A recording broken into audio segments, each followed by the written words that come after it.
Jalen Jacoby is presented by Grey Goose.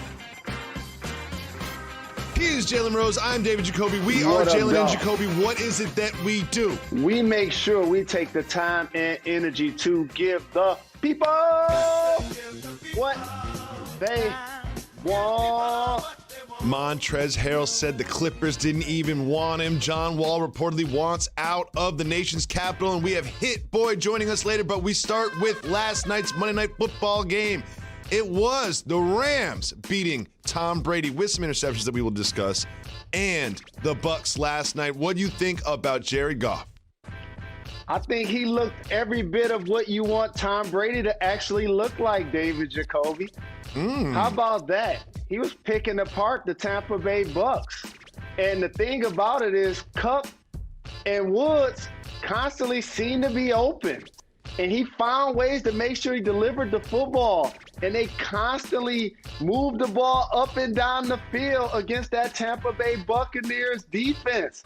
That is something that we didn't necessarily anticipate early in the year when we were talking about how the Bucs were flying off the ball, they were making plays, they were putting pressure on the opposing quarterbacks. That didn't happen last night. And I know it's the holiday season, and you're going to see a lot of people like you choosing to go to Jared, thinking they're going to get a discount. But I just want to tell you, every person that sells insurance, sells cars, and sells jewelry makes you think they're getting a discount. You're not. Okay, I have no idea how that's related, but we'll get back to the game. It wasn't just Jared Goff performing well, but Tom Brady didn't look great. He kind of looked like the Tom Brady from primetime when they played the Saints. He was under pressure. He was throwing the ball inaccurately. He obviously had some interceptions that didn't look great. There were some drops in his defense. But, Jalen, what do you think about this Tom Brady that we saw last night? Here's what I think, Jacoby. Once you get up there in age, you're not able to deliver the football down the field the way you used to. And Bruce Arians' system requires the quarterback to throw the ball a lot deeper than he was required to do when he was in New England. Good and point. Also, they're one of the worst teams on third and long situations. Here's what I will ask Bruce Arians and Brian Leftwich. Can y'all turn around and hand the football off? You know, y'all still got Ronald Jones II. Still have him, right? They still got Leonard Fournette. That's what it's going to have to take, more balance. I know when you see the weapons, you like, we got to get it to Evans. We got to get it to Godwin. We got to get it to Antonio Brown. And there are times when they were open and he couldn't get them the ball, Jacoby. He couldn't get them the ball. So I want to make sure that I'm giving credit to the Rams and their D, but I can't ignore the fact that when Tom Brady's throwing the ball down the field over 20 yards, he's been the worst person as a starting quarterback in the NFL to do so. Interesting. Well, Jalen, do you remember the Sunday night game when Patrick Mahomes got the ball with under 2 minutes left and just took his team down the field? It felt inevitable. You knew it was going to happen. I had nothing but the confidence that he was going to do that. I used to feel that way about Tom Brady, but Tom Brady had the ball down 3 with under 2 minutes left. No. And I didn't have the same kind of confidence. And you didn't either. I know you were up watching that game. I was like, I wonder how this one's going to end because you just don't know. It doesn't feel inevitable the way it used to with Tom Brady. Bruce Arians, once again, was critical of his Hall of Fame quarterback, saying, when guys are open, we got to hit them. We can't misread coverage. Jalen, did he just say Tom Brady can't read coverage? Did he just do that again? Well, here's what happens, Jacoby. All of the success that he had in his GOAT career, none of it was in Tampa Bay. So when you get a chance to play with a new cast of characters, it becomes, what have you done for me lately? And trust me, we talked about that on this program. You see the kind of numbers that Keenan Allen is putting up with Justin Herbert as his quarterback? Well, that's what Godwin and Evans thought they were going to be doing. You know that, right? You know that that's what they thought. And plus, they felt that they were going to be playing on a contending team. Not throwing a lollipop to end the game to the defense, an uncontested interception. The Tampa Bay Buccaneers are a good football team, except when they're going against a contending football team. That's when they've struggled. Well, we'll keep an eye on that story. There is another player playing with a new cast of characters, as you put it, and that is Montrezl Harrell, who has officially signed with the Lakers. When asked about whether or not the Clippers wanted him back, He said, apparently not if I'm on the other side, so it is what it is, really. Jalen, what do you think about him just coming out and saying that the Clippers didn't really want him back? I'm going to keep it 1,000. He ruined some of his value by playing poorly in the playoffs. You're going to see a lot of people getting big deals this offseason. The reason why he didn't get a long-term deal is because he was the defensive liability that the Joker continued to take advantage of to the point where they had to take him out of the game. Of course, if the Clippers would have stepped up and signed him to a big deal, or if Charlotte would have gave him a big deal, or if any team in the league would have gave him a big deal, guess what? He would have signed with that team. He signed with the Lakers because they were offering a 2-year deal, an opportunity to win a championship, and he hopes to replay his value as somebody that won Sixth Man of the Year. With the Lakers adding Trez, and they had Schroeder, and they had Matthews, Gasol, it really feels like they upgraded, they got better. And you remember last year before the season, we were talking about the Lakers and the Clippers being neck and neck, but when you look at what the Clippers did, it doesn't feel like they're keeping pace. Take a look at what they did, Jalen. Well, it's not just the Clippers, it's the rest of the league, Jacoby. And you got to look at it from a standpoint almost like a real estate transaction. The Los Angeles Lakers are a storied brand and a franchise that over the history of their team, if you look at some of the all-time great players like Wilt Chamberlain, Kareem Abdul-Jabbar, Shaquille O'Neal, LeBron James, Anthony Davis, none of those guys were drafted by the Lakers. They went to Los Angeles because, number one, it's a terrific franchise, but also because they wanted to be in LA. It's just going to be more attractive than other places across the league. So for the Clippers, who plays in their building, eventually will get their own. They also had a really good offseason, Jacoby. They still have Kawhi and PG and Lou Will.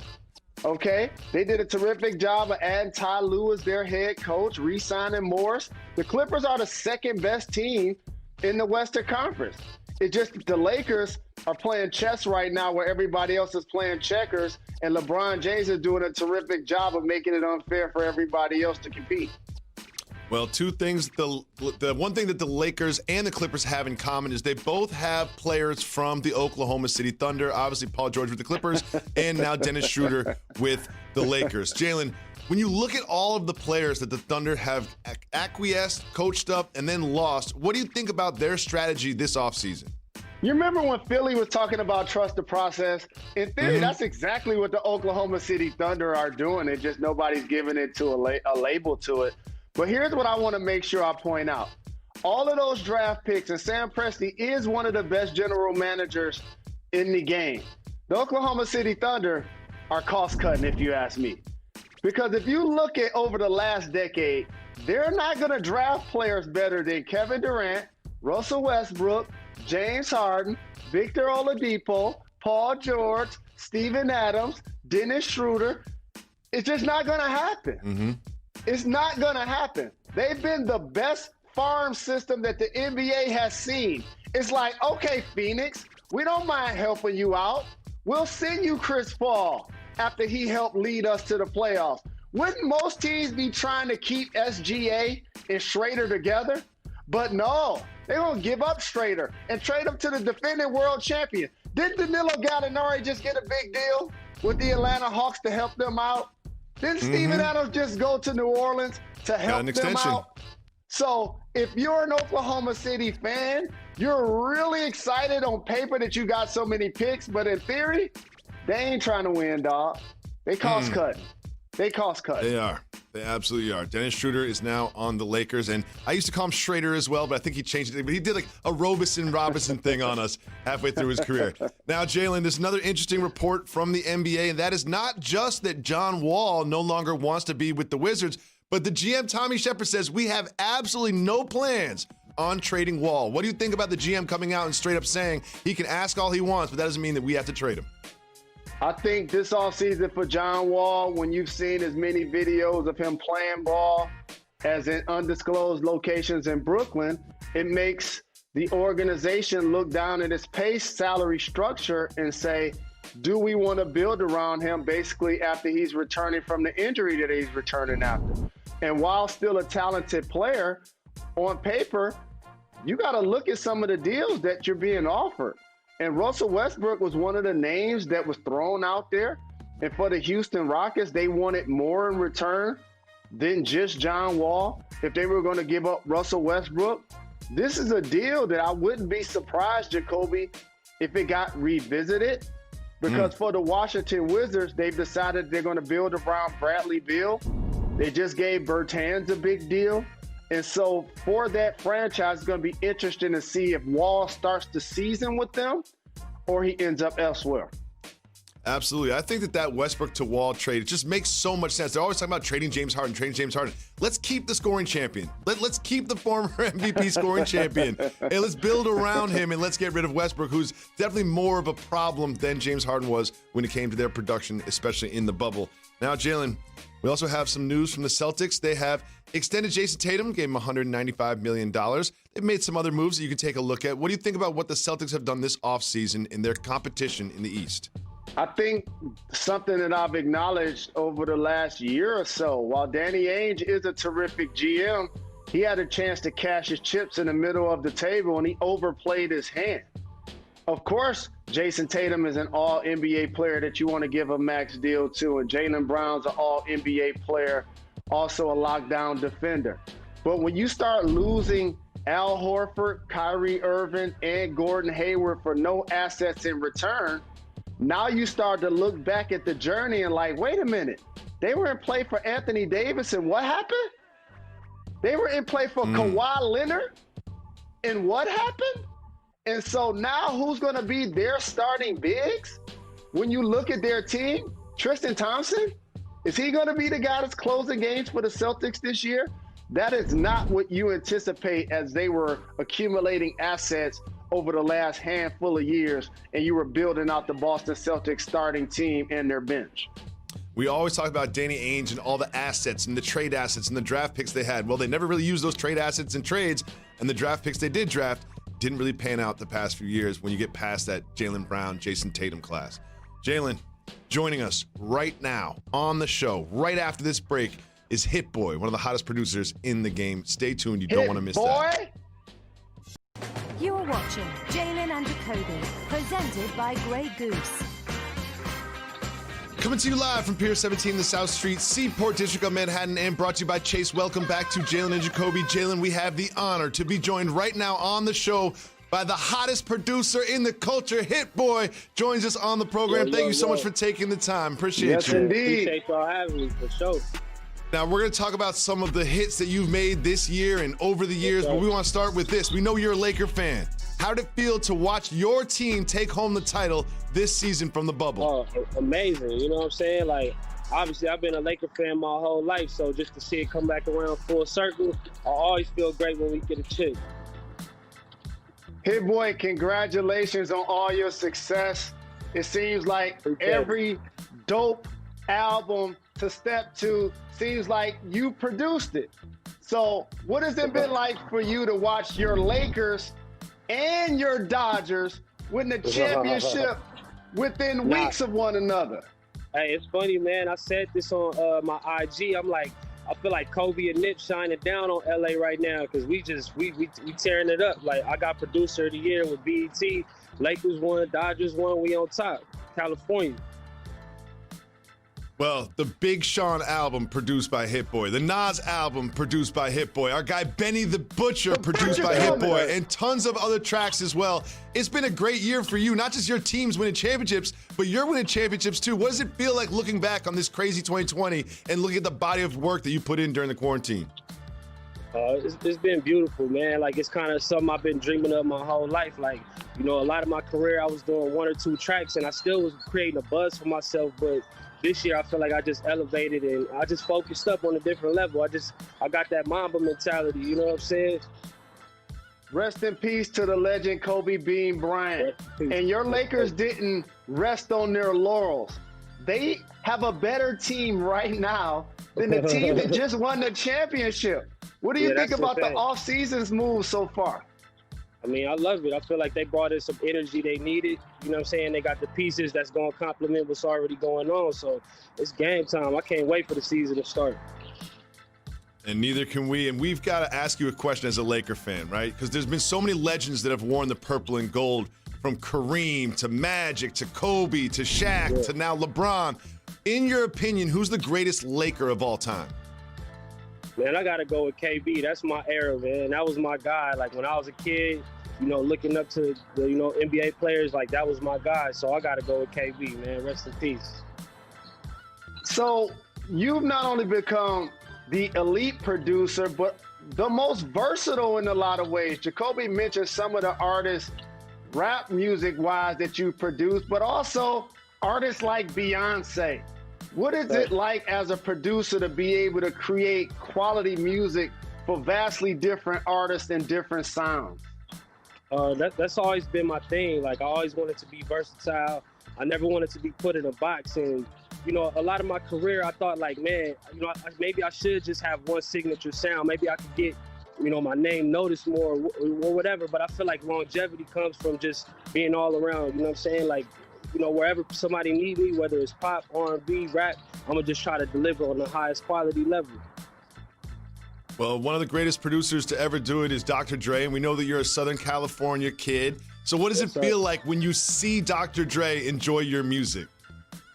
Unreal, man. Like, for him to hop on King's Disease on one of my joints and, shout me out and rap on it, like, that was unreal. Just thinking back to, Chronic 2000, and before I could even imagine making a beat, Dr. Dre hopping on my stuff it's unreal, man. I agree, because Dr. Dre is that dude, and I'm a whack DJ in my spare time. And when I first heard the world-class Wrecking Crew and Dr. Dre and Surgery, Dr. Dre, Dre, that was my song. And so what was your inspiration into wanting to be a producer? Well, just hearing the sounds, I just had an imagination, I guess you could say, as a kid. Like, I just a big imagination. And when I would hear them NWA beats, like, it was just like a movie. It wasn't just music. Like, I could feel, like, different scenes within the elements of the song. So that's just something I got real interested in. And I'm so glad I dove into things sonically. And I'm still here today. So it's a blessing. So we're obsessed with the versus battles, right? We're coming right off. We just had Gucci and Jeezy and you and Boy Wonder. What's a versus battle that you want to see happen that hasn't happened yet? Man, Kanye and Pharrell would be crazy. Mike Will and Mustard would be crazy. It's some cold ones for sure. I definitely think they're my top two. So, Hit Boy, Thanksgiving is in a couple of days, and Jacoby and I argue all of the time about whether turkey is overrated. Do you like turkey for Thanksgiving, or is it overrated? It is a little overrated. It's kind of dry, you know what I'm saying? I don't mean to hate on nobody that enjoy turkey, but it's a little dry. But, I'll rock with it if my people make it, for sure. You've got a new single, Salute, with Big Sean and Fabio. I just wanted to ask you, it was used during the draft coverage. What was it like watching your music sort of during this moment when it's changing so many lives? That was fly, man. Like, and then, just the sound of it, I feel like it commanded that type of moment. You know what I'm saying? Like, for people to really be celebrated and be saluted. Like, this is, the biggest moment, I guess, in these basketball players' lives. So for them to be saluted on this level, it's amazing. And then to use my song, unbelievable. Well, thank you for joining us. We appreciate the love. I just want to put one thing on your radar that is not going to be a surprise. Be ready for them 5 things. Be ready for that 6 things remix, because your Lakers getting some more championships before LeBron retires. For sure. We got to. You already know. Thank you so much for taking the time. Make sure you stay tuned. We'll be back with more. You're watching Jalen and Jacoby. College basketball kicks off tomorrow night at 7 p.m. Arizona State against Rhode Island. And then at 9:30 in the nightcap, number 3, Villanova takes on Boston College. Welcome back to Jalen and Jacoby. Jalen, the fight is finally here between Mike Tyson and Roy Jones Jr. Will you be watching? I will, and it's always great to see 2 of my favorite people doing exactly what they love. However, I fear for the health of Roy Jones Jr. if they're not wearing headgear and they don't have some sort of understanding to pull the punches. Because Mike Tyson hitting Roy Jones for multiple rounds does not sound good if you're a Roy Jones fan. It's time for Soft Move or Boss Move.